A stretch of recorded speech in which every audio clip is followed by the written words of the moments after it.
10:15 de la mañana y como lo prometió está aquí sentadito Axel Kicillof, gobernador de la provincia de Buenos Aires, candidato a renovar la gobernación. Axel, buen día, gracias por venir. Buen día, ¿cómo andás? ¿Cómo Bien. andan ustedes? ¿Cómo andás vos de salud también? Mejor. Bueno, qué bueno, qué bueno. Y le agradecí en privado y en público, fue uno llamó por teléfono, no mandó mensajito. Y la verdad para uno que pero estaba yo ahí. Yo tenía que verlo para creerlo. Claro, que que te no veía que no me había muerto. Axel, arranquemos por lo que está pasando ahora, 9 de la mañana. Bueno, anunció Massa finalmente y formalmente este acuerdo, este desembolso de guita. ¿Qué significa esto? Mira, muy importante. La verdad que el anuncio de hoy yo creo que hay que valorarlo mucho. También el tono que le puso y el contenido del anuncio. Dijo básicamente lo que me parece que es el ABC del fondo, que debería ser obvio, no habría que repetirlo si no hubiera una campaña para confundir, para sacarse la responsabilidad de parte de la oposición y de los medios que los acompañan, ¿no? Uno, el Fondo Monetario fue entre las muy malas decisiones del gobierno de Macri, la peor, la más dañina y la que más condiciona para el después, digamos, para el ahora sería. Ya cuando había tomado deuda 100 años vimos que estaba dispuesto a hipotecarnos la casa, el auto, la vereda y la escuela, todo. Pero luego la historia es que no le prestan más plata a los privados a principios del 18 y se va corriendo al Fondo Monetario Internacional sin avisar y como diciendo, mirá qué buena noticia tengo, el fondo, hablé con Trump o qué sé yo, me va a poner $50.000 millones. Eso no es menor, sin avisar, porque ni a lo propio le había avisado. No, es que no, y fue una conferencia de prensa que duró minutos, porque además era contraria a todo lo que venían diciendo. Incluso hay una filmación de ellos con cartelitos. Sí, Duhovne, no viene el fondo, no volvamos al fondo. Y bueno, lo fueron a buscar al fondo. ¿Y de qué manera lo fueron a buscar? Una deuda gigantesca, el más grande préstamo de la historia del Fondo Monetario Internacional. Mirá que el Fondo Monetario Internacional se crea después de la Segunda Guerra Mundial para apoyar a los países centrales y periféricos para que no tengan lío de falta de dólares, por decir así, de divisas. Bueno, nos prestan 50.000 palos que después nos enteramos de que fue un acuerdo político vinculado a la elección de Macri. No es una idea que uno se hace, sino que Clever Carone, que era entonces representante de Trump en el Fondo Monetario, dijo: yo pedí para Macri. O sea que se la prestaron a Macri. ¿Qué hizo con esa? Permitió que toda la timba que había dejado entrar y que estaba especulando en pesos, a tasa de interés en pesos en Argentina, se llevara los dólares. O sea que de eso que vino, los 100.000 más los 50.000, 44.000 que finalmente entraron, no quedó nada acá. Y acá otra cuestión de sentido común, pero a ver, Jorge, si vos querés tener un negocio y entonces te endeudás por mucha plata, la deuda la usás para hacer algo que te permita repagar los intereses y devolver la deuda. O sea, un país en deuda tiene que ampliar su capacidad exportadora, su capacidad productiva, su productividad, su competitividad para después estar en condiciones de devolver toda esa. No, acá todo lo que entró se fue por la timba. Y no está, porque a veces, viste, se hace una discusión, no está en rutas, no está en escuelas. Hoy lo decía Sergio, y es muy importante marcarlo, porque después viene un gobierno, que es el nuestro, el de este periodo, que asume con todos esos vencimientos en los 4 años de gobierno. Lo mismo pasó en la provincia de Buenos Aires, nos pasó a nosotros. Toda la que había tomado Vidal vencía en los 4 años de nuestro gobierno. Entonces hubo que ir a reestructurar la deuda con los privados, en provincia y en nación, y en varias provincias también, y luego irá a negociar con el fondo. ¿Qué problema hay con el fondo a diferencia de un privado? Con un privado está el tema de los vencimientos, de los pagos. Con el fondo hay también una suerte de auditoría. Claro. Vos firmás un contrato con el fondo. No es solo te presto, me devolves, sino también yo te voy a supervisar. Eso es lo que firmó Macri. Eso, digo, de la mochila que nos dejó, sobre la mochila nos tiró varias piedras más. Ahora, ¿es un mal necesario el fondo? Digo, hay que recurrir. Néstor pagó, Néstor lo sacó encima todo, pero no todos los países, y menos Argentina. Argentina, cuando asume Macri, la posibilidad de tener que ir a buscar al Fondo Monetario era cero. Solo lo dijeron ellos. Sí, claro. Sí, me acuerdo. Pero ellos dijeron algo también sobre lo que vuelvo, porque dicen, ay, pero Macri, pero Macri.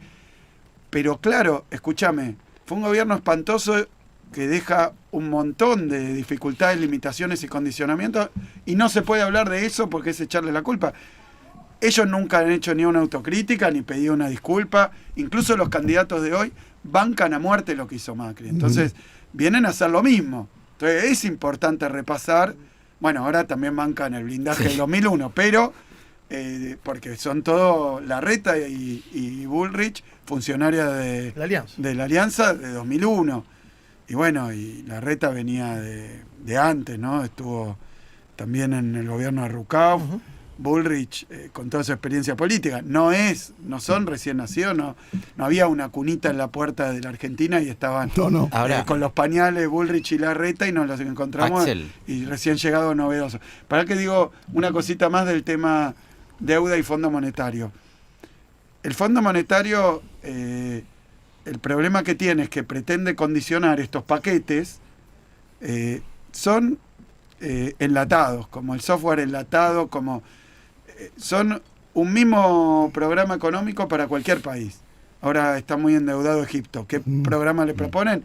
El mismo. Entonces estamos con esa dificultad. No nos sirve ese programa del fondo. Nosotros decimos también lo que pide el fondo, que para no ponerse demasiado abstracto o general, capaz que en algún lado funciona. En Argentina, por experiencia propia, sabemos que nunca funcionó. O sea que traer al fondo es meterte en la boca del león. Eso es lo que pasó con Macri.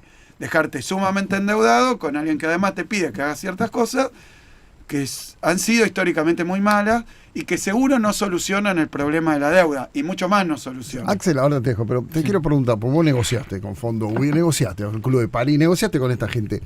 Te forrean, es desgastante, te ningunean, te mean de ¿cómo es esa negociación? Son situaciones realmente... sí, cada una tiene su particularidad. Hoy cuando lo veía a Sergio hablando, recordaba una conferencia de prensa que di como ministro de Economía, me parece que en el consulado argentino en Nueva York, después de una de las reuniones con los fondos buitres. Es muy desgastante porque además... son sectores que te hacen sentir su poder. Eso es lo que hay que reprocharle a Macri. Perdimos soberanía, culpa de él. Culpa de Bullrich, culpa de Larreta, culpa de Ritondo, culpa de Grindetti, culpa de Santilli. Perdimos soberanía, cedimos soberanía, entregamos soberanía, porque ahora tenemos un organismo multilateral, un organismo internacional, que además... No quiero ponerme más economista, pero además fue cambiando la función a lo largo de la historia, pero hoy es una especie de auditor de todos tus acreedores. Entonces las cosas que te va pidiendo, por eso yo siempre lo digo con esta, lo más simple que se puede, un tema que es complicado y que por tanto está, digamos, dicho así, no puede decir, bueno, pero ahora yo lo simplifico. Siempre piden devaluación y ajuste. Cuando uno mira todos los programas del fondo que se aplicaron en la Argentina, hasta que hay dos historias acá. Perón, que no aceptó entrar al fondo, porque dijo cómo ellos van a decidir lo mejor para Argentina, y Néstor, que se lo sacó de encima después de muchísimo tiempo. Vos sabés que el golpe de Estado que lo derroca Perón, las primeras cosas que hace en el 56 es entrar al Fondo Monetario. Sí. Ahora, ¿qué es lo que te pide? Devaluar. ¿Por qué pide siempre devaluar? ¿Es bueno para la Argentina devaluar? No, es inflacionario, todos lo saben. Es recesivo, todos lo saben. ¿Por qué pide devaluar? Porque encarece el dólar, que es la moneda con la que tenés que pagarle a ellos. Claro. Entonces dice, la mía, que esté cara, no la usen. Para turismo, el sector medio, para celulares, para importaciones, para producción. No, esta es mía. Entonces que sea bien cara. Y segundo, ajustar para que el Estado tenga recursos excedentes para comprar esos dólares, porque la deuda es del Tesoro. Ahora, entonces, devaluar y ajustar es el ABC del Fondo Monetario. ¿Qué problema tenemos? Ajustar es menos escuela, menos ruta, menos... A la provincia de Buenos Aires la liquida. Y devaluar es inflacionario en la Argentina, porque estamos en una economía muy particular, bimonetaria, ¿no? Una economía donde el dólar, a diferencia de otros lugares, rige mucho los precios internos, porque la gente ahorra en dólares, se ha acostumbrado, mira el dólar para decidir a veces consumos, a veces, bueno, lo que sea. Pero sencillamente lo que hace ayer Sergio, muy importante, es que ante un vencimiento muy grande, que es un vencimiento, para que le quede claro a todos, que arregló Macri, el de ahora, lo firmó Macri, problema que tenemos, lo que estamos pagando hoy. Claro, estaba firmado hace 4 o 5 años. Deuda de Macri. Claro. ¿Qué es lo que pasó en el medio? El fondo dijo, bueno, cada vencimiento te doy una plata equivalente, pero un programa que hay que cumplir. No te olvides que hubo un Guzmán en el medio. Por eso. Claro. Eso es lo que Sergio ahora está poniendo en revisión y dice, está bien, tenemos un vencimiento. Si vos vas a firmar porque tenés un vencimiento con, llamémoslo, la restricción, el condicionamiento, la pistola en la cabeza, y bueno, tenés poco grado de libertad.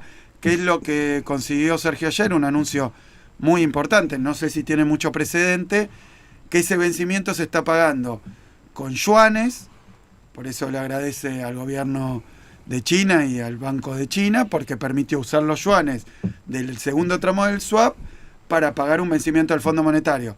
O sea que no compromete la famosa reserva neta, reserva líquida, que estaba toda la oposición con el bombo, con la vincha, diciendo, no van a poder pagar, Axel, se quedan entonces... $100. Bueno, guarden el bombo y la vincha. Vienen todo este tiempo pregonando y pronosticando que todo estalla, que todo explota, y nos enteramos también por Sergio, que cuenta que un funcionario del fondo le dijo, mirá, acá vinieron los de la oposición en la Argentina a decir, joder Argentina.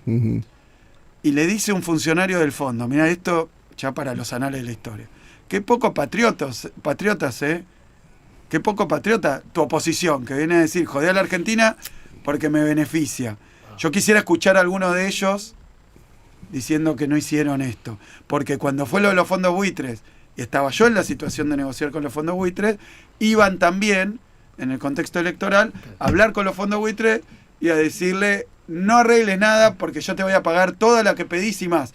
Y efectivamente, claro, te pagaron todo y más. Igual, entonces trabajan para los buitres. Yo no fui de la espina, fue más que obvio que lo asumió. Se autoincriminó. En 2018, vos lo decías, el fondo le dio $50.000 millones a Macri para que haga su campaña, préstamo récord. Uno podría decir que el fondo estaba básicamente militando la campaña de Macri. Ahora, la verdad que la situación de ahora, de este momento, en donde el fondo discutió hasta la última coma para dar desembolsos que son para pagar la deuda de Macri, que pide ajuste fiscal en medio de una sequía sin precedentes, que pide devaluación en medio de un shock negativo como este. La verdad que da la sensación de que el fondo hoy también está militando la campaña de Juntos por el Cambio. Mira, lo que viene haciendo el fondo es de un alto grado de inconsistencia. Cuando se produce la sequía, que es un evento inesperado, que incluso en el acuerdo que había firmado queda claro que ante lo que llamamos los economistas un shock externo, digamos algo exógeno, algo, qué sé yo, vos te comprometés a pagar tanto. Si cae un meteorito y rompe tu país, decís, che, vienen bueno, los marcianos, claro, no sé, como dijo sí, de la NASA o del ejército norteamericano. Bueno, lo pidió Alberto y lo tuvo. No podemos cumplir la meta fiscal, la meta de reservas, si hay $20.000 millones menos de ingresos de divisas y $5.000 millones menos de ingresos públicos. Porque vino una sequía, la peor de la historia y del registro. En zona núcleo, en provincia de Buenos Aires, muy muy fuerte, en los sectores, digamos, históricamente más productivos. Entonces, es inconsistente lo del fondo. Yo por eso, sin atribuirle una intencionalidad política, porque me tocó en otras condiciones lidiar con técnicos del fondo, y es cierto que hay muchos elementos. El famoso staff del fondo, lo he discutido con varios de los que andan por ahí todavía o por alguno de esos lugares, no comprenden las especificidades de la economía argentina. No las comprenden realmente. A punto tal que, por ejemplo, voy a dar mis pruebas porque entonces dicen, no, es una discusión ideológica. Pero fíjate, el fondo pronostica habitualmente cuánto va a crecer un país, ¿no? Durante los gobiernos kirchneristas, siempre le pifiaba. Para menos. Mirá qué casualidad. Tenía como un sesgo donde siempre le parecía que nos iba peor nos iba a ir peor de lo que realmente iba. Y para el gobierno de Macri siempre pensaba que le iba a ir mejor de lo que finalmente le va. O sea que había un patrón de comprensión o de conducta, puede ser también de alguna afinidad, pero quitarle la cuestión de simpatía política, porque evidentemente Sergio también comentó que estuvo hablando con funcionarios del gobierno norteamericano. Hoy es otro gobierno norteamericano, pero finalmente el Banco de Desarrollo Latinoamericano, la CAF, y el gobierno de China acompañaron esto, hoy Sergio lo llamó puente, que nos permite pagar el vencimiento sin estar de rodillas. Y sigue siendo el fondo un prestamista de última instancia con esta nueva situación. Vos decías, es algo novedoso esto que contó Massa hoy. Mira, yo creo que hay un elemento de novedad histórica, pero que se viene gestando en muchos aspectos.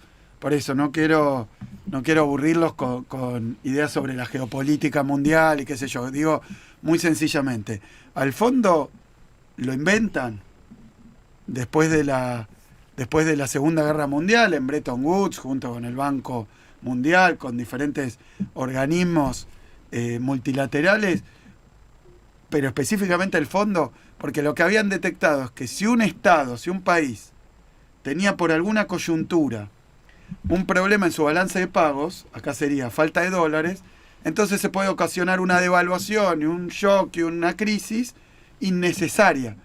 Entonces hacen un fondo, se llama fondo por eso, que tiene unos recursos para bancar a los países cuando hay un riesgo muy alto. Pero eso nunca puede ser, que es lo que uno le reprocha, que incumplió el estatuto con Macri. No le podés dar esa plata a un país, aún estando en una situación de alerta, para que se la dé a los timberos y la fuguen. Claro. Eso nunca, está prohibido. Eso es lo que permitieron con Macri. Ahora, hoy, el problema más grande que teníamos hoy, lo que más inestabilidad generaba, era un vencimiento del fondo. Y el fondo está hecho para que este tipo de cosas, una sequía, no te afecte.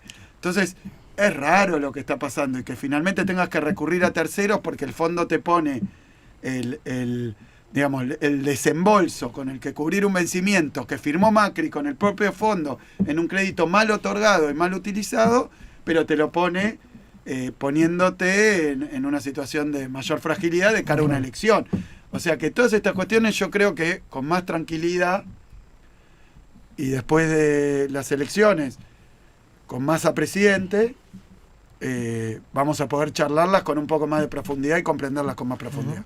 Vamos a la noticia, pues. Recién dijiste Massa presidente, ¿no? Y me quiero meter un poquito más en la política. Más allá de la campaña, la política. Los rumores en su momento de que podía ser candidato a presidente Axel. Yo me acuerdo que durante 15 días andaba. ¿Fue cierto? ¿No fue cierto? Noticias. Presenta Maxi Consumo, el supermercado mayorista donde siempre ahorrás algo más. Radio 10.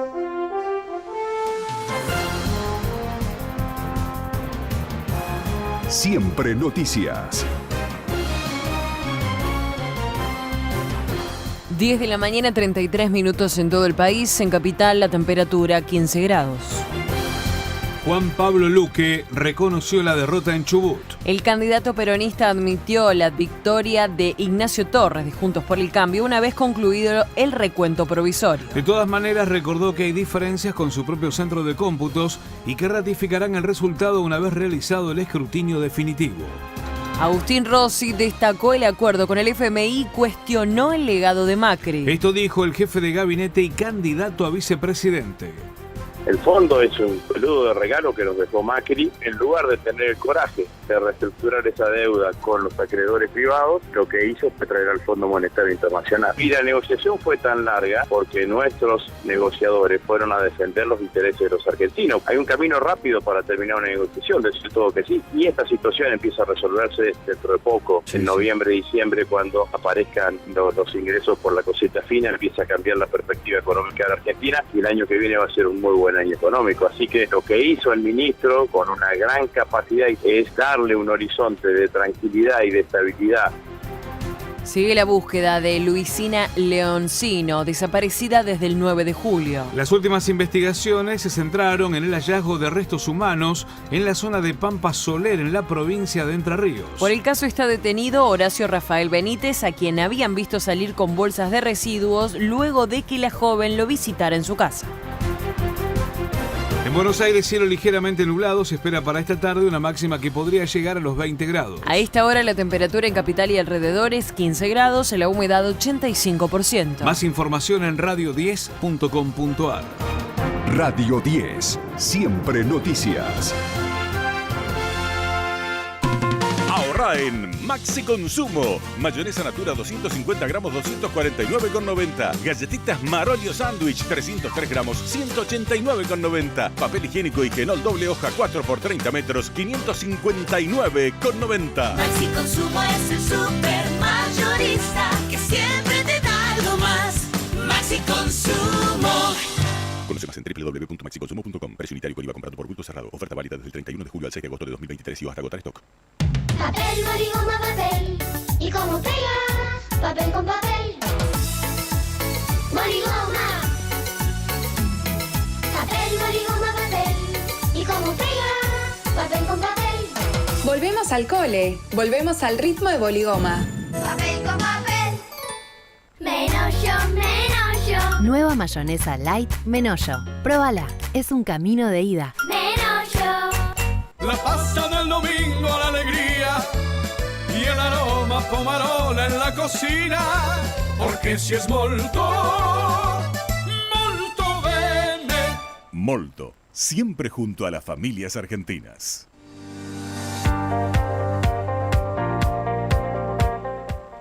Campaña de castraciones gratuitas en Merlo.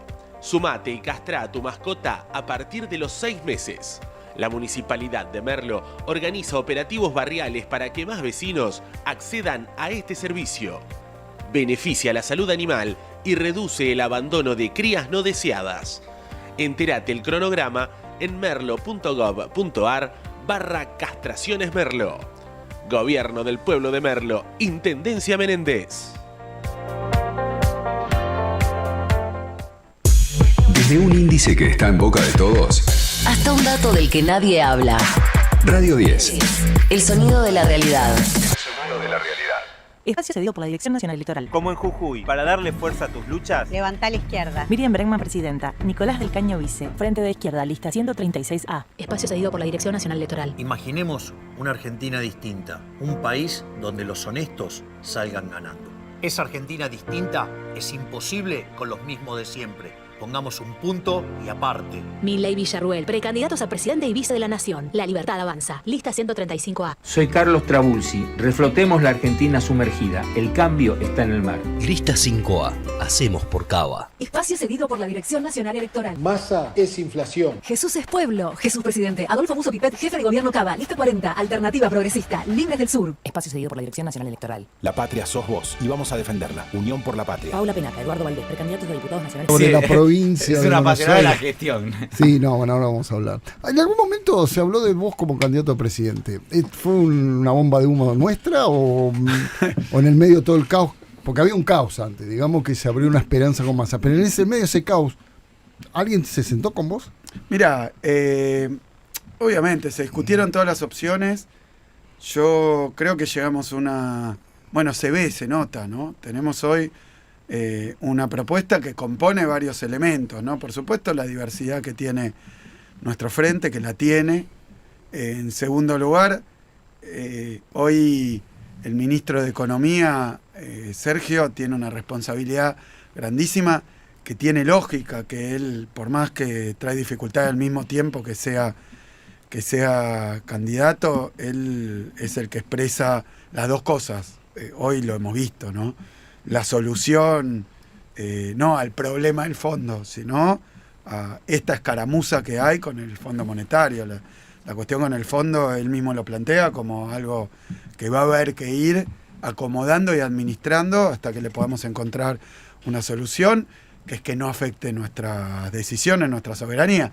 Si nosotros votamos, y lo recuerdo y ustedes lo deben recordar, en la época de los 90, incluso en 2001, fíjense que 2001 gana la Alianza en el 99 contra Menem, diciendo que va a sostener el mismo plan económico.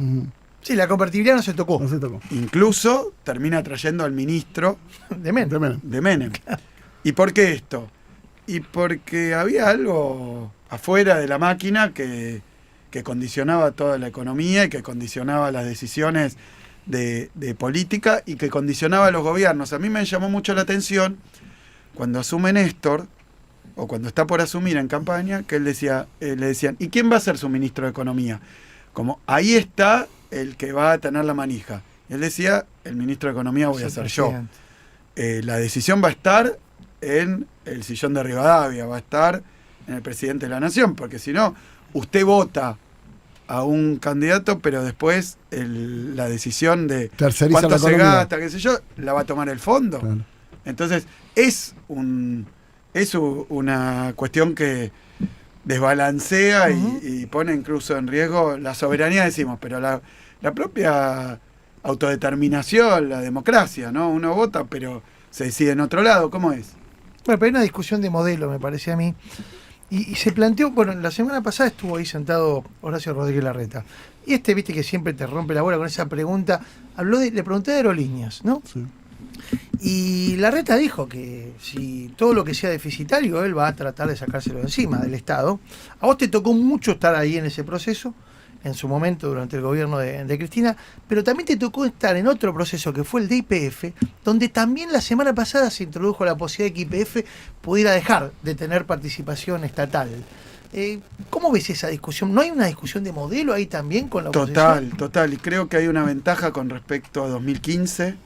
En 2015 Macri hizo su focus group, encontró algo que todavía muestra las encuestas. Yo vi una de hace pocos días sobre el sentir y posiciones generales de la sociedad argentina. La sociedad argentina no es privatista, no es antiestado. Entiende que hay algunas empresas estratégicas, la línea de bandera, la empresa petrolera de bandera, que además ha hecho un balance, ¿no? Que ya las perdimos, y cuando las perdimos se las dimos a privados teóricamente eficientes, teóricamente, bueno, esos que saben manejar las cosas, privados extranjeros, y las vaciaron. Entonces, los que te vienen a decir cuál es la solución, privatizar la línea aérea de bandera, ya se privatizó, y no una empresa. La tuvo American Airlines, la tuvo Iberia, después la tuvo el Estado español, después Marsans, que era una empresa de turismo vinculada aparentemente a la corona española. O sea, tuvo 4 dueños privados que nos dejaron un depósito de chatarra, 100 aviones en el piso, 30 volaban, todos alquilados, pero que no volvían no podían volar más porque le habían sacado la turbina para ponerse la otra. Se quedaron con todas las rutas internacionales, se quedaron con la crema de nuestro negocio y todo lo demás lo cerraron. Y la hicieron convertir aerolíneas en una especie de línea de charter para hacer turismo interno. O sea que de esa manera no volaban, si no me equivoco, a 10 capitales de provincias argentinas. Entonces, cuando se recuperó Aerolíneas, que se recuperó porque la dejaron tirada, la pregunta es que haya una línea, aunque sea, porque no es rentable, que vuele a las capitales de las provincias argentinas. Es parte de un hecho económico del balance de la aerolínea, si gana o pierde plata en ese vuelo, o es de interés nacional, de interés federal, que alguien que tiene que hacerse un trasplante, alguien que tiene que hacerse una operación, o hacer un trámite, o tiene una urgencia, o hacer negocios en una provincia, o desarrollar un destino turístico que todavía no está desarrollado, tenga un vuelo por una política de desarrollo nacional. ¿Dónde se va a mirar el balance de aerolíneas? En si un vuelo vende pasajes y con el ingreso de la venta cubre el costo del combustible y los trabajadores y el alquiler del avión o la compra de ese avión, o qué efectos adicionales económicos trae que haya un vuelo, porque a ver, si no hay vuelo, no hablamos de la vacuna. ¿Cómo? No hablamos de la vacuna. ¿Y no hablemos de la vacuna? No, dije, Aerolínea trajo todo. Bueno. A eso voy, digo, el servicio que prestó Aerolínea. Claro, cuando no había vuelo nadie te quería traer. Te sacaban el día y la noche, pero los argentinos que estaban afuera, no solamente la vacuna. La repatriación, todo lo hizo Aerolínea. Nosotros hicimos no me acuerdo cuántos, siempre 18 vuelos, creo, a Shanghái, ida y vuelta con aerolíneas para traer barbijos, camisolines, y bueno, y no sé cuántos barcos trajimos directamente. La provincia de Buenos Aires se convirtió en importador porque no había en toda la región para abastecer a la provincia más grande del país. Imagínate, la pandemia fue una tragedia, pero lo que hubiera sido sin vacuna, sin respiradores, sin barbijos. Bueno, pero ahí todos putean al Estado, pero a este Estado nos salvó la vida a todos. Bueno, por eso digo, me parece que el discursito de la mano invisible, que te soluciona todo, a ver, nosotros y el peronismo, te diría, no es una línea, digamos, histórica, ideológica, política, que sea contra el mercado o contra lo privado. Al revés, lo que quiere es el desarrollo económico, donde se complementan el Estado con lo privado. Pero a ver, te doy ejemplos concretos de la provincia de Buenos Aires. Olavarría, ¿no? ¿Sabés? La mitad del cemento de la Argentina sale de Olavarría. Y la gente no tiene casas en Olavarría. ¿Por qué no tiene casas? Y porque no soluciona todo el mercado. Si lo solucionara todo el mercado, no habría problema de vivienda, no había falta de escuela, porque el que quiere una escuela iría con su voucher a una privada, pero no hay privada, porque no habría, obviamente, una escuela rural, que Vidal cerró 37 escuelas rurales. Y yo no lo digo para decir, viene que decir Vidal. No, porque es un modelo, una ideología. Y después puesto en práctica. Cierra una escuela rural porque dice, van 10 pibes y necesitas una maestra, una directora, un auxiliar y un edificio que hay que mantener. No me da la cuenta. Pero entonces después, ¿qué problema tenemos? Si cerrar la escuela rural, esa familia se va de ahí, viene al conurbano, además de que produce menos, de que hay menos arraigo, de que hay menos... O sea que nosotros, por ejemplo, Vidal dijo que inauguró 65 escuelas. Yo te dije, cerró 37 rurales, inauguró 65 escuelas nuevas, edificios nuevos.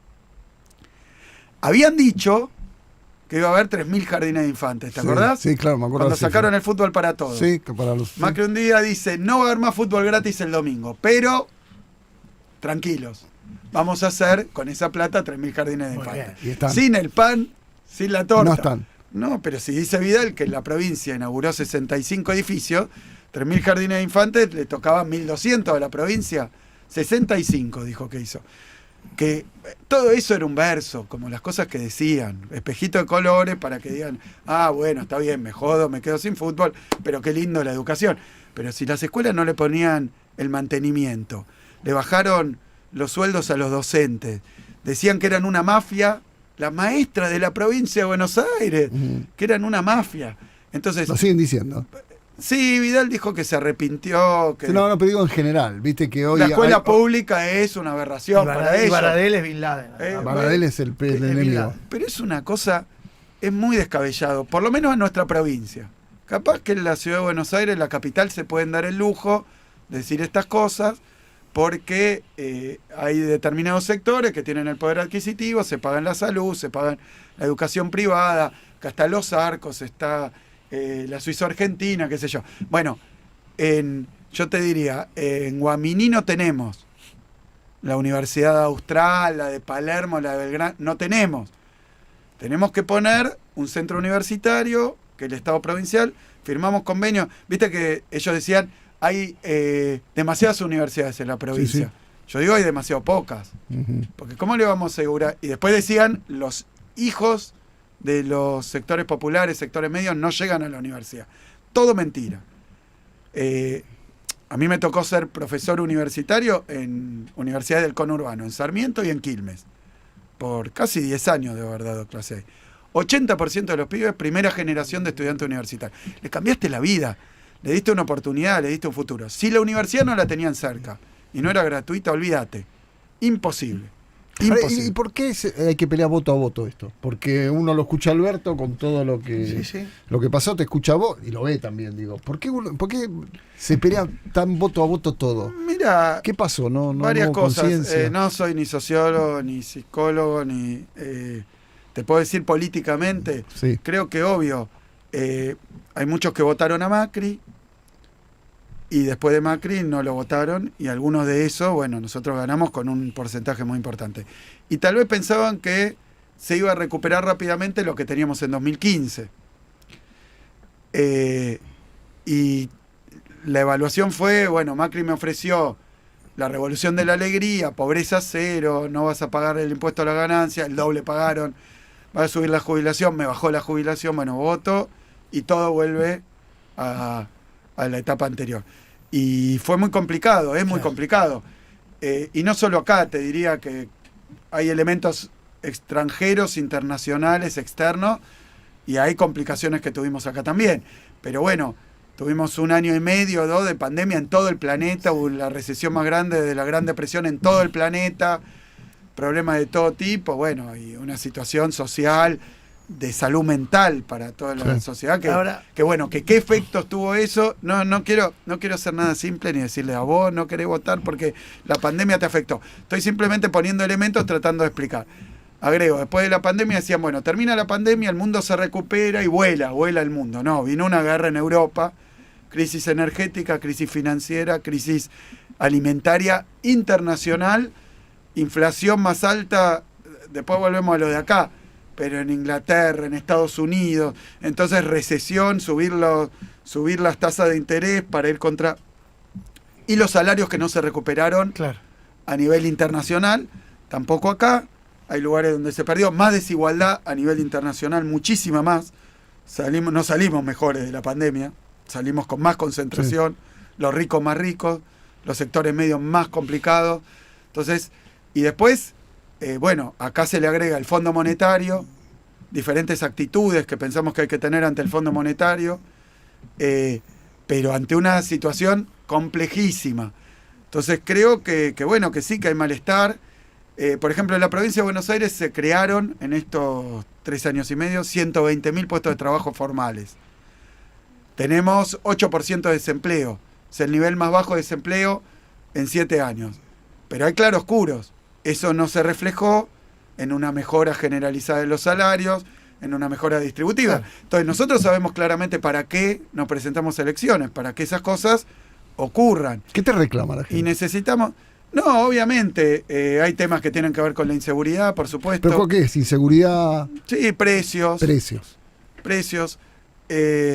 Y nadie viene a negar eso. Lo que nosotros decimos es denos el respaldo por 2 cosas. Punto 1, porque del otro lado, esta vez, la derecha dice lo que viene a hacer. A veces pasada lo charlábamos. Te vendió espejitos de colores. Claro, pero esta vez no. Esta vez uno, como el otro día, se ponen locos, pero lo repito porque para mí estaba bien. La vez pasada el lobo vino vestido de Caperucita. Sí. Y vos le decías, qué dientes tan grandes que tiene, ¿no? Caperucita. Y decían, la campaña del miedo, dicen que hay un lobo y nosotros somos Caperucita, venimos, no se va a perder ningún derecho, decía Macri.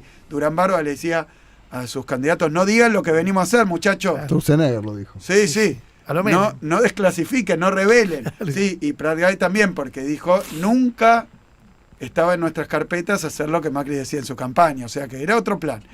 Ahora, por varios factores, yo creo uno de ellos es que cuando hicieron eso, decir una cosa y hacer la otra, después se los castigó. Entonces, y otra porque tal vez en la época donde renunció Guzmán, y donde hablaban de formar un gobierno nuevo, asamblea legislativa. Piensen que hace 1 año cuando asumió Sergio, la impresión, como ahora con este vencimiento, no van a poder pagarlo, siempre están agitando hiperinflación, siempre están agitando Axel, una que si uno muestra la realidad con claroscuro, y bueno, las desgracias que pregonan no ocurren. Pero Axel, había dirigente peronista, ¿quién era? ¿De Avellaneda? ¿Qué dijo? Ferraresi dijo. Sí, pero en el post dijo, como diciendo... Estábamos por, bueno, pero esto es un mérito ya de por sí, que ante una situación de tanta inestabilidad, tanta complejidad, se pudo generar un resultado que es, como te decía, también tiene que ver con lo que pasó en 21. En 21 muchos dirigentes, también propios, pensaban que la elección era fácil de ganar, que cómo... Y bueno, y la elección se perdió. Entonces yo lo que digo es, te están amenazando que te van a quitar la salud pública, la educación pública, no son promesas ahora, no son propuestas, son amenazas.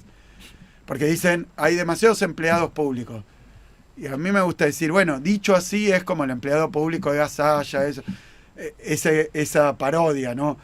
Pero en la realidad, en la provincia de Buenos Aires, tenemos menos empleados públicos cada 100.000 habitantes, digamos, por la población, que la gran mayoría de las provincias. Somos de los que menos tenemos. O sea, no es que está sobredimensionado. Tenemos, comparado con la ciudad de Buenos Aires, por ejemplo, menos empleados públicos. En nivel absoluto sí, pero son 3 millones contra 17 millones. Y así se mide para comparar, porque si vos tenés China, ¿tiene muchos o pocos empleados públicos? India, no, son millones y millones. Bueno, pero tenés 1.400 millones de tipos. Entonces, si querés darle una salud, una educación, necesitas muchos maestros, si querés darle seguridad. Porque lo mismo que dicen, vamos a echar empleados públicos, cuando fueron gobierno en la provincia de Buenos Aires, entre que entraron y se fueron 5.000 agentes de la policía de la provincia de Buenos Aires menos en la calle. 26% menos, le bajaron el sueldo a la policía, 26%, le bajaron a todo el Estado. Y no es que el policía bonaerense ganaba un montón, porque se habían creído que podían ganar en dólares. No era un sueldo, era más bajo que el de la Policía Federal, más bajo que el de las Fuerzas Federales. Nosotros ahora le equiparamos el sueldo con las Fuerzas Federales, le pusimos los patrulleros que no había 2.000 patrulleros todos rotos, 5.000 entre patrulleros y motos nuevos, 0 kilómetros, una policía rural. Cambiamos la formación de la Fuerza de Seguridad. Resultado, la estadística mejoró. Si vos mirás todas las estadísticas, ustedes las tienen o no, ¿y quién las lleva las estadísticas? Por ejemplo, de homicidio doloso, que es la estadística que se compara históricamente, pues no se puede falsear, no se puede ocultar, ni se puede exagerar. Entonces es una estadística incuestionable. Y además en el caso nuestro la lleva Contegrán, que es el procurador que puso Vidal. Más allá, digamos, nadie puede cuestionar. Y bajó 22% la cantidad de homicidios en la provincia de Buenos Aires. Pero para decirlo de alguna manera poco exagerada, cuando asumí como gobernador, cuando asumimos 2019, había 3 homicidios por día en la provincia de Buenos Aires. Que internacionalmente, comparado con otros países de América Latina, con ciudades norteamericanas, con algunas ciudades de países desarrollados, era bajo, porque eran 5 más o menos homicidios cada 100.000 habitantes. Porque cuando se compara no es la cantidad, sino relativa a la población. Perfecto. Ahora bajó 20 y pico %. Entonces tenemos en vez de 3 por día, 2 por día. Pero es un montón. Sí, claro. ¿Cómo vamos a estar conformes? Y aunque sea bajo 4, más o menos 4 homicidios cada 100.000 habitantes. La estadística, en términos relativos, más allá de la distribución interna de la provincia, con urbano interior, es comparativamente mejor que muchos países, bueno, de acá, de todos los países vecinos, menos tal vez Uruguay, pero por ahí anda, no es que está lejos. Incluso la ciudad de Buenos Aires creo que tiene 3 cada 100.000 habitantes. Tampoco es que la ciudad de Buenos Aires es una distancia infinita y 0. O sea, por eso, pero yo digo, cada homicidio, cada hecho delictivo, cada choreo, cada afano, es un desastre para nosotros. Y hay que evitarlo. Para eso, invertís en la policía, le recuperás los sueldos, le ponés chalecos que no tenía, le ponés patrulleros que no había, cambiás la formación. Se van a recibir en nuestro gobierno, si todo anda bien, 10.000. Con lo cual vamos a recuperar los 5.000 perdidos, tener 5.000 agentes. Pero no es que vas al supermercado y de la góndola sacás un agente de policía, lo pones en la calle, le pones un arma, le decís cuida a la gente. O sea, es complicado, lleva tiempo. Por eso también ahí Bernie fue funcional, digamos. Hizo una excelente gestión. Hizo una excelente, y su discurso coincidía con lo que pedía la gente, que tal vez si lo decías vos, a vos no te lo aceptaban. Bueno, mirá, el tema penitenciario, por ejemplo, que es ALAC, no Bernie, pero que es una sola política. Tema penitenciario, nosotros estamos en un plan de construir cárceles. Sí. Te digo los números rapidito. Cuando asumimos 24.000 plazas carcelarias había. ¿Cuántos internos tenían las cárceles de la provincia de Buenos Aires? 51.000. Para 24.000 plazas. O sea que la comisaría... Contando, bueno, estaban las comisarías. Era un depósito de presos. Claro. que es donde se producen después la mayoría de los hechos vinculados a fuga, vinculados a motín. Ojo, y cuando asumimos, había 16.000 presos en huelga de hambre. ¿Por qué? Porque no le compraban, el gobierno anterior, no le pagaban a los proveedores de comida y de remedios. Tú decís, a ver, hubo que revertir eso. ¿Qué plan hicimos? Un plan de expansión de la cantidad de plazas penitenciarias, teníamos 24.000. 12.000 más, es el plan más grande de la historia, de ampliación, y ya tenemos más de 6.000 terminadas. Una parte de eso son lo que se llaman alcaidías, 16 alcaidías de 300 plazas, para vaciar las comisarías de presos y que vayan a un lugar cuidado por el servicio penitenciario. Porque vos tenés un preso en una comisaría, un interno. Necesitas policía que lo cuide ahí. Claro, entonces los policías se dedican a llevarlo al baño porque no hay baño ahí, porque no, a darle de comer, a qué sé yo. Y entonces, ¿en qué se refleja eso? Vamos a las estadísticas, como hice con seguridad. Te explico la política, el resultado. Había 46% de reincidencia. Entraba alguien, y que de nuevo para decirlo 1000 veces, el gobernador y el ejecutivo provincial no deciden ni quién va preso ni quién sale. Eso es el Poder Judicial. Por lo que decían que habían largado presos. Pero es que yo no puedo ni que quiera. Tengo una posibilidad de amnistiar, pero no lo he hecho. ¿Te pidieron algo de eso alguna vez? No, sí, cada tanto te dan una cartita que es injusto, pero bueno, digamos, Poder Judicial de la Provincia de Buenos Aires se ocupa de decidir quién va preso y cuándo sale. Ponele que alguien cumpla la sentencia, que cometió un delito, cumple la sentencia, la más larga, no tiene ninguna prerrogativa, ningún beneficio, nada, termina la sentencia, tantos años de cárcel, sale de la cárcel, 46% de reincidencia. Claro, es un montón. Entonces, ese 46% de reincidencia es un problema de inseguridad, no de servicio penitenciario. Claro. ¿Qué hicimos? ¿Qué te dice la lógica? Tenés que reinsertarlo, tenés que prepararlo para que cuando salga no haga lo mismo por lo que entró. Y eso es, bueno, está probado, por ejemplo, un interno que curse estudios adentro del sistema penitenciario, baja muchísimo la probabilidad. Si incluso empieza a hacer estudios universitarios, es prácticamente cero la reincidencia. Porque se arma otra vida. Claro, tiene posibilidades. Que puede tener posibilidad de laburo. También que haya conexión con los intendentes para que cuando sepan que va a salir alguien de haber estado preso y tengan alguna política para que no vuelvan a cometer un delito. Si llega a la casa, pasó en esas condiciones la época en que estuvo privado de la libertad y después llega. Entonces, ¿qué pasó? Bajó la reincidencia a 26%. ¿Estamos conformes? No estamos conformes. Hay que bajarla mucho más. Pero hay que tener políticas. Igual no alcanza con un punitivismo de decir, hay que meter a todo preso. Pero es que finalmente no sirve. Metemos noticias, ¿te quedas 10 minutitos más para cerrar? 10 minutitos más para cerrar, noticias, dale. Radio 10.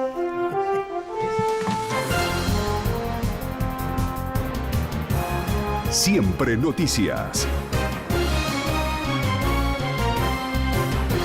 11 de la mañana, 3 minutos en todo el país. En Capital, la temperatura 15 grados. Axel Kicillof destacó el acuerdo con el FMI logrado por Sergio Massa. Esto dijo el gobernador bonaerense en diálogo con Argenzuela. La verdad que el anuncio de hoy yo creo que hay que valorarlo mucho, también el tono que le puso y el contenido del anuncio. El Fondo Monetario fue entre las muy malas decisiones del gobierno de Macri, la peor y la que más condiciona. Se la prestaron a Macri. ¿Qué hizo con esa? Permitió que toda la timba que había dejado entrar y que estaba especulando en pesos, a tasa de interés en pesos en Argentina, se llevará los dólares. Ellos nunca han hecho ni una autocrítica ni pedido una disculpa. Incluso los candidatos de hoy bancan a muerte lo que hizo Macri. Entonces vienen a hacer lo mismo. Se reglamentó la ley que crea un sistema federal de digitalización de las historias clínicas. Su objetivo es garantizar que los pacientes tengan acceso libre a su historia médica mediante un sistema unificado en todo el país. La norma fue publicada hoy en el Boletín Oficial. Alegría y emoción por el hallazgo del nieto 133. Miguel Santucho es su hermano y contó cómo sintió el anuncio realizado por las abuelas de Plaza de Mayo. Es increíble, estamos todos muy contentos y es muy sanador para la familia. En la familia Santucho hay muchos duelos y muchos aún sin cerrar, porque muchos todavía no pudimos encontrar los cuerpos de nuestros padres. La que se cargó al hombro toda esta búsqueda en realidad fue mi abuela materna, que fue integrante de abuela desde ni bien la conoció, y que aún a pesar de la poca información que teníamos y la no alentadora información también que recibíamos, fue mi abuela la que nos convenció a todos, en particular a mí que seguí la búsqueda después de ella, ¿no? Tránsito. Un choque en autopista del oeste genera inconvenientes a la altura de Aedo, sentido a Luján. En avenida Pueyrredón y Mansilla, en el barrio de Recoleta, está cortado el tránsito por un choque. Lo mismo sucede en avenida del Libertador y Blanco Encalada. Hay una reducción a avenida Virrey Vértiz y en Zavala y Zapiola en Colegiales, corte parcial por choque. El operativo de bomberos se mantiene en Cabildo entre Larralde y Comodoro Rivadavia en el barrio de Núñez. Nora Acosta para Radio 10, Siempre Noticias. Cielo ligeramente nublado en la ciudad, se prevé una máxima de 20 grados. La actual 17 grados 9 décimas, humedad 84%. Más información en radio10.com.ar. Radio 10, Siempre Noticias. El lubricante americano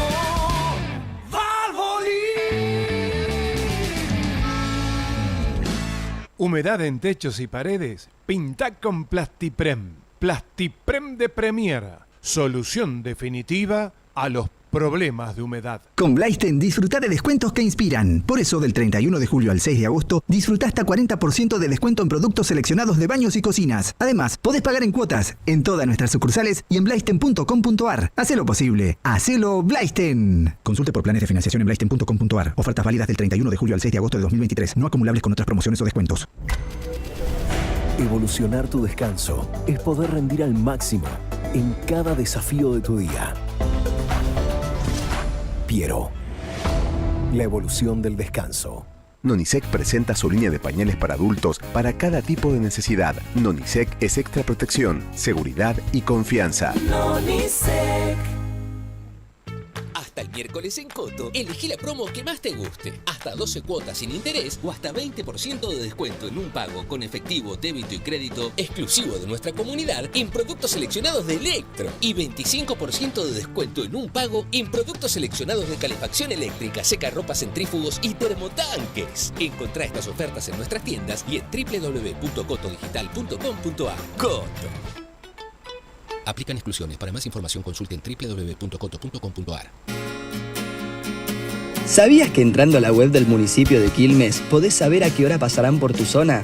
Ingresá en quilmes.gov.ar/recolección y entérate.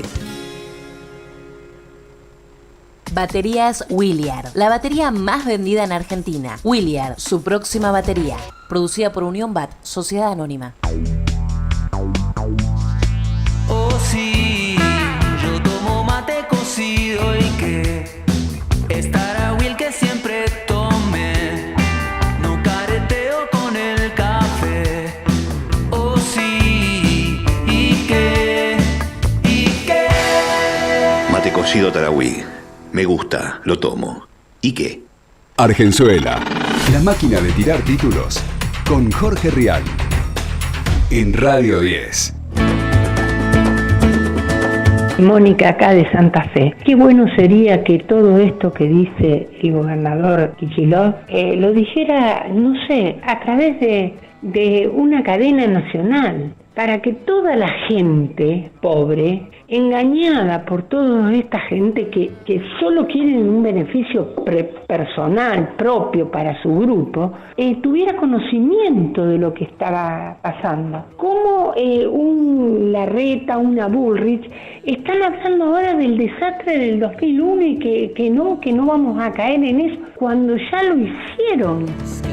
Buen día, Real y compañía. Horacio Lugano. Como siempre, excepcional el programa y la explicación del gobernador Kicillof. Si hay algo para agregar, que sería, bueno, lo hago modestamente, es tendrían que hablar también de las revisiones que le hacía el fondo cada vez que le entregaba plata a Macri. Y qué le entregaba como documentación sobre en qué se invertía ese dinero, porque hay documentación. Y entre esa documentación está el gran avance de la empresa Vicentín. ¿No le llama la atención eso? Para acá, porque la primera señora dijo algo interesante. Porque dijo, ¿por qué no hace una cadena para contar esto? Lo tenemos que, casi en dosis lo tenemos que ir. Y recién hablamos y es interesante, porque hay 2 millones de personas que no votaron. Y que uno cree que puede ser voto peronista. ¿Cómo se hace? Esta señora dice, boludo, ¿por qué no nos explican? Si no nos explican, no sabemos.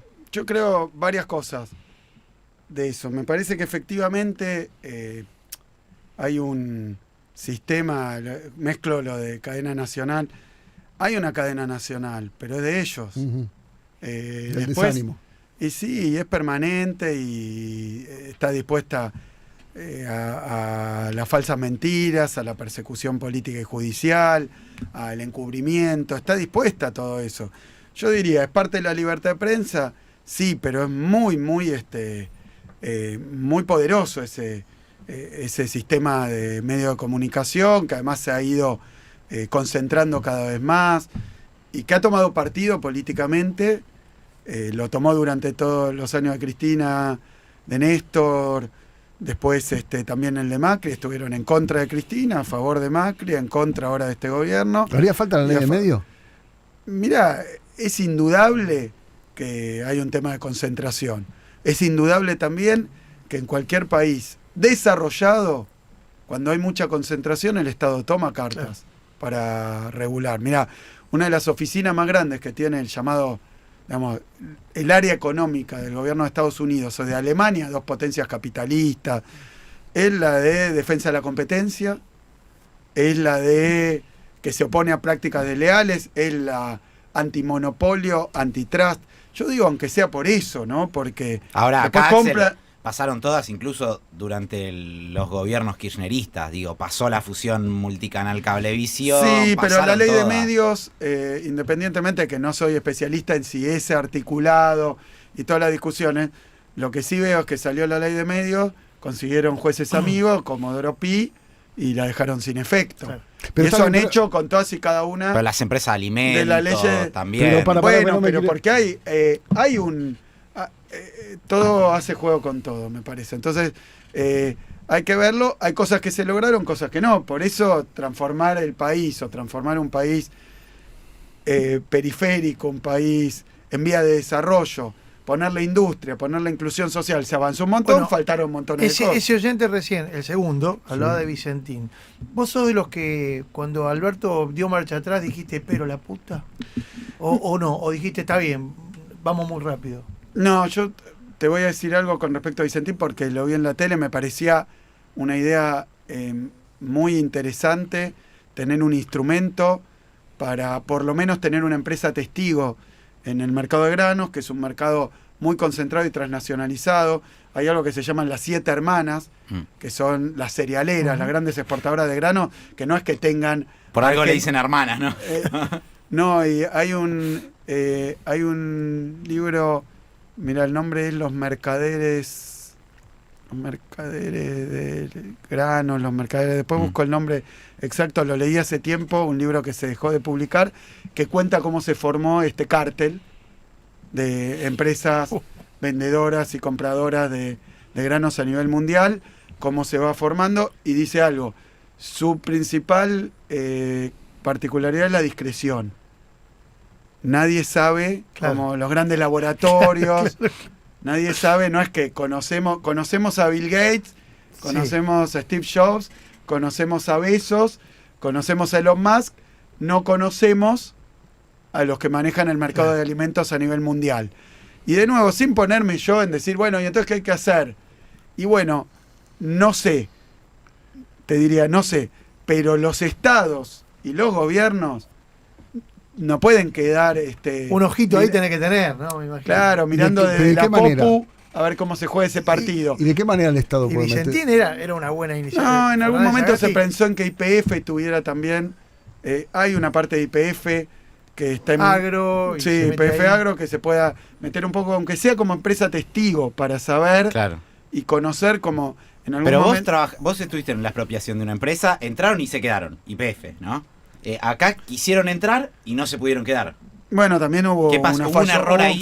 hubo un fallo judicial en Santa Fe. Claro. También se metió el Poder Judicial. Por eso te digo, no conozco el detalle. Me parecía buena idea. No terminó bien. No, es que como también uno participó de cosas donde después piensa hacer algo y después pasa no sé qué, no sé qué. Ahora, la idea es buena y necesaria. No sé si era Vicentina el instrumento, pero bueno, lo que pasó Pero con vos decís Vicentín... que el Estado tiene que estar presente ahí. Claro, que es el comercio exterior argentino tiene que tener una mirada y una presencia del Estado, porque si no, es como lo que veíamos el otro día. Exportadores que no cumpliendo la reglamentación, vendieron en el exterior y dejaron sin traer a la Argentina $3.000 millones. Y ahora teníamos un vencimiento de $3.000 millones. Entonces, ¿cómo es esto? Que si un pibe se afana un celular, que es un delito y que obviamente tiene que estar la policía, ahí todo es escarnio, qué sé yo, $3.000 millones. No, y el otro día el gobierno es? lanzó el dólar diferencial para qué sé yo, y subía el precio del maíz en pesos y bajaba el precio del maíz en dólares. O sea, el productor lo estaban... Simplemente digo, en un país como el nuestro, que después hace poco tuvimos un autor coreano que estuvo de visita acá, que tiene un libro muy bueno que se llama Pateando la Escalera. Es un libro interesante, coreano, porque dice, mira, los países desarrollados se desarrollaron con determinadas políticas. Subieron y después patearon la escalera para que no pueda subir nadie más. Claro. Lo que yo digo, patearon la escalera. Lo que yo digo, pero no lo que yo hago. Entonces dice, piden libre mercado a ultranza, pero vos ves cómo llegaron a donde están y cómo se comportan. Las grandes potencias son tremendamente proteccionistas. Claro que sí. En lo que ellos quieren cuidar. Ahora, Axel, te vuelvo a la política. Digamos, proteccionista para adentro, librecambista para Bueno, afuera. también los empresarios ganan mucha guita con el gobierno peronista, pero votan siempre a los demás. Sí, vos decías, volvamos al voto desmotivado. Eso. Creo que tenemos que hacer un esfuerzo, esto de cadena nacional, de explicar mejor qué es lo que está en juego. Para mí esta es una elección decisiva. Y algunos dicen, bueno, pero la PASO, voto o no voto, hay que votar en la PASO. La PASO, ahora, agosto, es central. No hay octubre sin agosto. No hay octubre. Nosotros tenemos que... Sergio Massa decía, esto no es un amistoso, es el primer tiempo. Y los goles hay que hacerlo en el primer tiempo, decía Sergio. ¿Por qué? Porque si los que dicen, yo voy a votar al peronismo, voy a votar Unión por la Patria, pero deja ahora no, porque la interna no me interesa mucho, o qué sé yo voy a ir a votar... A la reta para parar a Patricia Bullrich, por ejemplo. Nosotros tenemos que tener la mayor cantidad de votos en agosto, porque si no, el gobierno, lo estaba explicando recién con respecto a las cosas que han pasado. Sí. En el 21 no nos fue bien en las urnas, y eso debilitó también al gobierno, claro. En la negociación con el fondo, en la negociación y en la discusión con los empresarios, en todo, en el Congreso no pudimos sacar determinadas leyes, y entonces nosotros necesitamos esa fortaleza desde agosto, porque no hay, octubre sin agosto, no hay noviembre sin octubre, y no hay los próximos 30 años, no es un periodo. Porque ya vimos lo que hicieron cuando no avisaban lo que iban a hacer. Entonces, ¿cuál sería la discusión entre ellos? Gradualismo o shock. El plan de la derecha tiene un solo proyecto, quitarte la educación, la salud, privatizar. Pero, decía, hay diferentes estilos, modos, pero lo que buscan hacer es lo mismo. Por eso digo, guarda, al voto desmovilizado. No es una campaña del miedo. Con solo contarle a un público que tal vez no se informa a través de los medios donde la derecha dice claramente lo que quiere hacer para seducir un público, para seducir un sector que es muy privatista, muy antiestado, pero en la provincia de Buenos Aires, recorriendo el interior, gobiernos locales de Juntos por el Cambio, intendente tal vez radical. Educación pública, a favor. Claro. traer un centro universitario, a favor. La Casa de la Provincia de Buenos Aires, a favor. El viaje de egresados para los pibes, a favor. La computadora para los pibes, a favor. Si sabe que si no hacemos todo eso, un pibe del interior de la provincia, también del conurbano, por supuesto, está en una desventaja tremenda, no tiene igualdad de oportunidades. Entonces, ¿qué pasa? Pero después la llevan a Patricia Bullrich en la boleta. Mirá vos. Ahora, Axel, entonces vos lo que decís es, ese verso, el voto estratégico ahora, eso de votemos la reta para que no llegue Patricia Bullrich, porque vos decís, no, los votos tienen que quedar de este lado. Yo creo que hay que dar un resultado lo más contundente que podamos, que hay que ir contra quien sea después, no porque importa. La boleta es un escudo que la Unión por la Patria dice, por un lado, no a determinadas políticas que no es que nos inventamos nosotros porque le leemos la mente o tenemos información. Dicen en la tele que vienen por la salud pública, por la educación pública, que ser obra pública, que dinamitar, que echar a los empleados públicos. Bueno, la provincia de Buenos Aires, que tiene un nivel, un ratio de trabajadores del Estado contra la población, que es bajo en términos nacionales, echar empleados públicos, echar maestros y maestras, es echar médicos y médicas, o, a ver, nosotros, decía, Vidal abrió 65 escuelas. Nosotros tenemos ya inauguradas 171 nuevos edificios escolares. Vamos a hacer el triple. Entonces, por un lado, es defenderse de que no te cierren la escuela, de que no te la desinviertan, de que haya un parque industrial en tu pueblo, de que tengas la computadora. Es claro, ellos ya fueron gobierno. Había Conectar Igualdad, llegaron ni una computadora más. Volvimos nosotros con todas las dificultades que puede haber. Hay 168.000 computadoras del Conectar Igualdad, hay 200 ambulancias, hay. Entonces también es defender un escudo para defender lo que se hizo y lo que vamos a hacer. Porque si en 3 años y medio, con pandemia, con dificultades, hemos podido abrir 171 escuelas, 145 centros de atención primaria de la salud, 5.200 kilómetros de ruta, bueno, todos pasaron, o muchos pasaron por el corredor atlántico, la ruta 11 autopista. Estamos haciendo varias rutas provinciales y nacionales. Estamos haciendo la Presidente Perón, la ruta 6, camino de cintura, que siempre fue un espanto. Estamos invirtiéndolo, ahora vamos a poner colectora. Bueno, eso tiene que seguir, ¿lo vamos a parar? No vamos a parar. Entonces no es solo defenderse de lo que viene, también defender lo que se hizo y profundizarlo o seguir avanzando en esa dirección. Axel, vamos a cerrar acá porque ya se tienen que ir, pero es bueno que se cuente esto. Es lo que la gente pide, vos viste los oyentes.